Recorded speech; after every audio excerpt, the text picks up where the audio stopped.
مجھے کسی سے ملنا تھا جس کے انتظار میں یونیورسٹی کے گراؤنڈ میں بیٹھی ہوئی تھی، اور بس اسی انتظار میں میں گم ہو گئی تھی، وہاں کے لوگوں کے چہل پہل میں، ان کے انداز میں، اور پھر میں ہر چیز کو پرکھنے لگی، کبھی لوگوں کو، کبھی پرندوں کو، کبھی پھولوں کو، تو کبھی طرح طرح کی آوازوں کو۔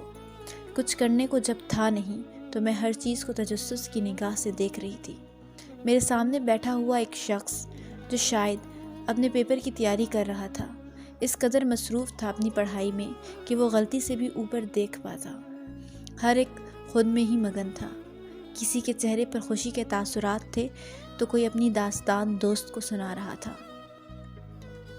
کہیں پر کہو کی گونج تھی تو کہیں کوئی مگن خود میں ہی، اور میرا کام بس ہر چیز کو محسوس کرنا تھا جو میں بہت اچھے سے کر رہی تھی۔ ایک لکھنے والے کا اور کیا کام ہو سکتا ہے، صرف دیکھنے کے، سننے کے، پھرکنے کے علاوہ۔ اور پھر میری نظر ایک مالی پر پڑی جو رنگدار پھولوں پودوں کو پانی دے رہا تھا۔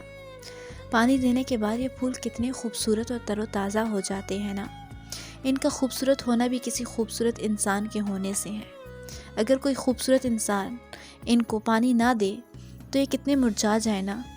ایسی ہی مثال انسان کی ہے، اگر اس کی زندگی میں کوئی خوبصورت انسان آ جائے تو اس کی زندگی کو نکھار کے رکھ دیتا ہے، ورنہ مرجھانے والے تو بہت ہیں۔